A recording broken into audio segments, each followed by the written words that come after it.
Hey everyone, welcome back for another by request tutorial.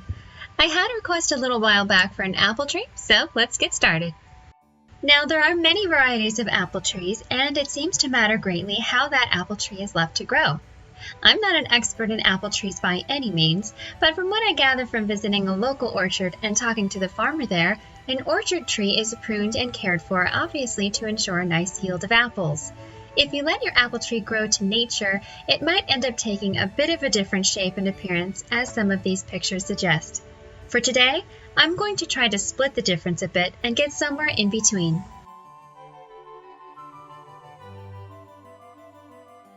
For starters, I am working on Arches oil paper. For the paint, I am working with Charvin and Gamblin paints. I have Cinnebar green for the highlight, a mixture of Cinnebar green and sap green, and the smallest amount of Alizarin crimson to reduce the chroma for a midtone, and sap green for the leaves and shadow.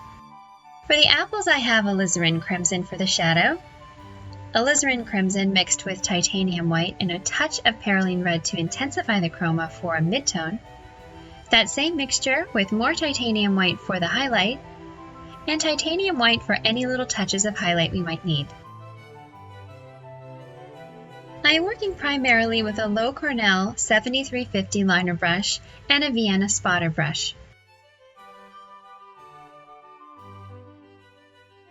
What I did learn from my trip to the orchard was that apple trees grow in V shapes and multiply V shapes off the original V, which is what I have painted in here. I used a cool tone brown for this, but again, I have seen trunk bases range on apple trees from cool to warm, so any brown is going to be fine for this. I painted this structure and allowed it to dry. Now we can get started. The next thing we need to take a look at is the shape of the leaves. For an apple tree, you have an almond-shaped leaf that mirrors the V's on the tree's growth by V'ing upwards on each side. This is important to keep in mind as it will create instant areas of light and shadow on each leaf. The light will hit certain points of the leaves and leave other areas in shadows due to this V. As usual, I will be thinning out my paint occasionally with some painting medium, especially in my greens. You may or may not need to use this yourself during the first part of this process, but I find it helps with the drag on oil paper.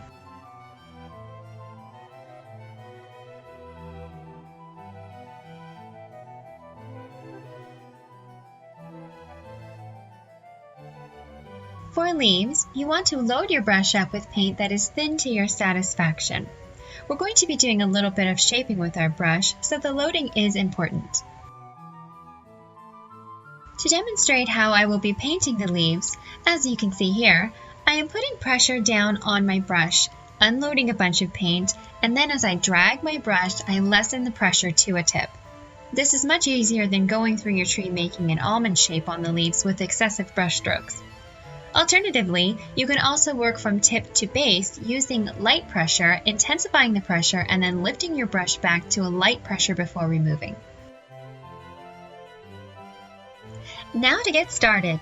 For this type of tree, since it's not a free-form tree, it really is sort of like building a tree leaf by leaf. Pay attention to the structure you've given your tree and start to build the leaves on. You are springtime. De-winterize your tree and have some fun here. In my apple tree research, I did note that the area of the tree where the branches start to jut out from the trunk aren't plentiful with leaves. Again, I don't know if this is a pruning thing to ensure a proper oxygen flow, as I was recommended to do it for my roses, or if this is the natural way an apple tree grows if left to nature. Check out some photos and decide what you'd like to do. I felt like I should have visually explained the opposite way to make the leaves, so here is another example. Starting with a paint-loaded brush, apply light pressure at the tip of your brush and add more pressure as you drag your brush, and then lift off again to form a more almond shape. Easy peasy. If you need to practice on some scrap paper before you get to work on your canvas, that's always good. Apple trees in an orchard are also not too densely packed with leaves. There are plenty, but there is a lot of space with which to see through the leaves to the background, so be certain not to get too heavy-handed with the leaves for this type of tree. I'm going to continue on here with that technique, getting leaves in a nice, balanced-looking placement.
Now, the one thing you should not do is be too individual about your leaves. We would not see each individual leaf in nature without other leaves atop or below the leaves, so be sure not to paint it that way on your own canvas. You can start that way, as I'm doing here, just to lay things out, but as you see here, take some time to get messy with your leaves. Just throw in some areas of color that will suggest a larger clump of leaves and also suggest that you have leaves on the back side of your tree. Remember, there are 4 sides to the tree and you must keep that in mind as you move forward. Okay, time to let this dry. Pop your palette in the freezer to save your paint and come back to work on this when it has completely dried. Now for the highlight. Decide on a light source. My sunlight is coming mainly from the top, but a little bit angled. Maybe it's 2 o'clock in this picture or thereabouts. Now the thing to remember with apple trees is that these leaves aren't super reflective. They're not shiny leaves as some leaves can be. They're very matte and do not bounce a ton of light, so you're not going to want to go hog wild with your contrast for this type of tree.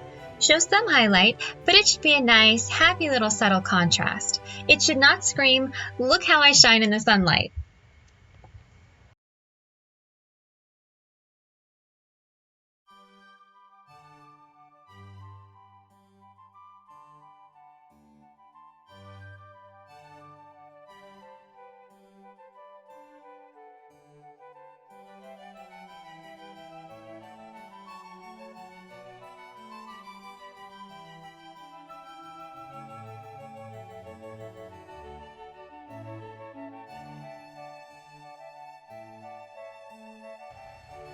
Also note that I am using some of the existing darker leaves and highlighting part of the V on those, but in other instances, I'm painting lighter leaves on top of the darker leaves, making the front of the tree pull towards the viewer more.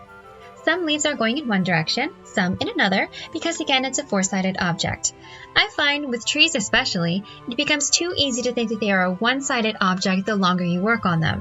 Place yourself in the picture, stand to the left of the tree, stand to the right of the tree, in your mind's eye, and note how some of the leaves come towards you and some go away from you. Add this to your brush strokes.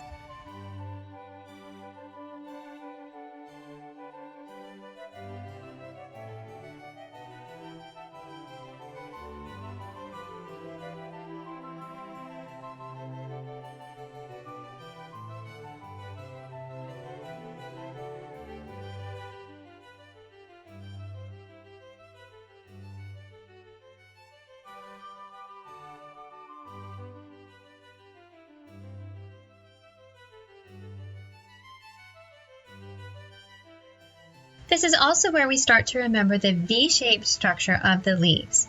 As you see me continue on, you'll see how sometimes only part of the leaves will get a highlight and other parts will remain in shadow.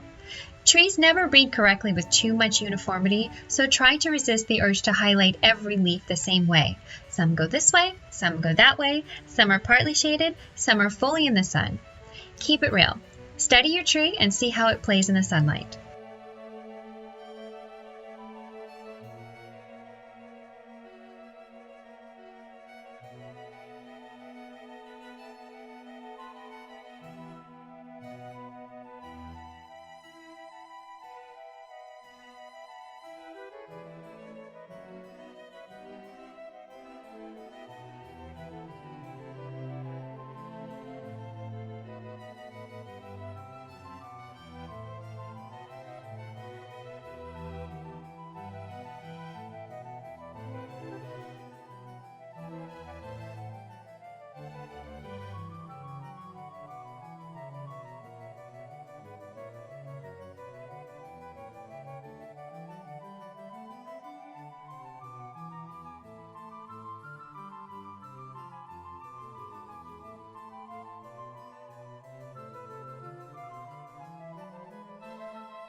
I am going in here to use my lighter highlight color and giving a little bit more contrast here to the areas that are in perfect angle to grab some extra sunshine.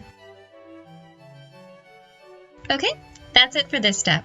Again, freeze that palette and we'll come back to finish this when it's dry.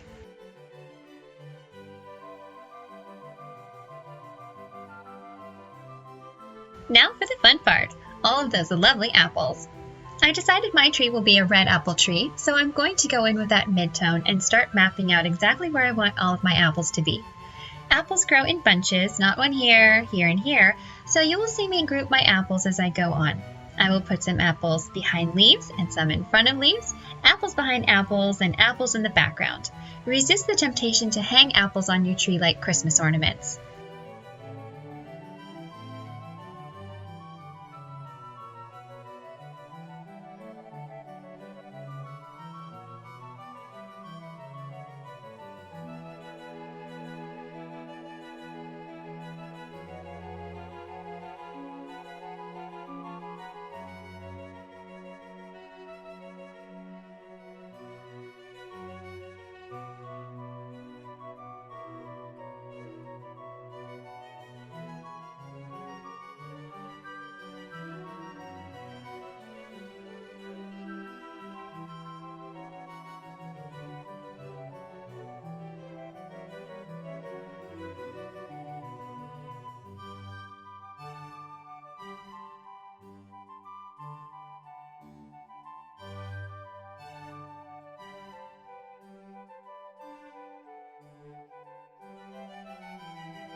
Since we have a four-sided tree, I have added some apples that are growing on the back side of the tree by simply laying in some areas of color in the negative spaces between the leaves. Later I will cover these using straight alizarin crimson for that, since we would only see the shadowed side of the back side of the apple. But for now, I'm painting them in with the mid-tone to give the more transparent alizarin crimson something to hold on to and act a little more as an opaque color.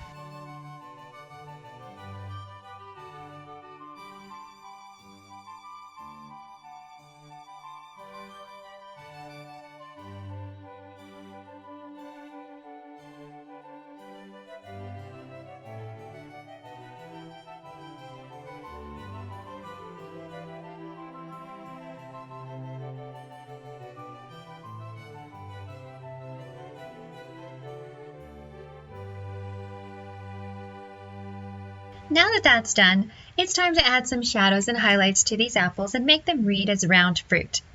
Our mid-tone is still wet, which makes this easier to accomplish. I'm thinning down that alizarin crimson with some painting medium because, if any of you watched my pro tip video, thin paint sticks to thick paint but not the other way around. We want the alizarin crimson to play with our mid-tone, so a thinner consistency is helpful. I'm starting at the base and creating the shadow area and blending it in with that mid-tone to create a gradient effect of roundness. I will then come in with my highlight color and add that area of highlight from the sun.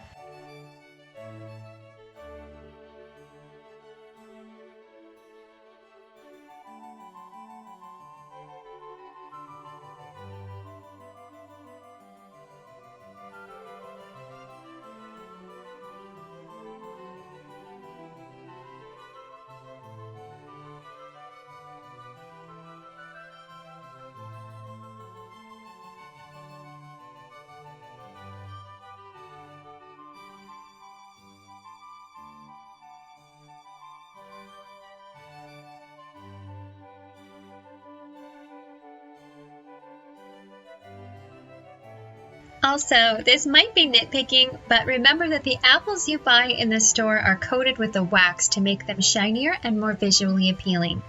They are not that shiny on the tree, so don't try to replicate this shine on yours if you'd like it to read correctly.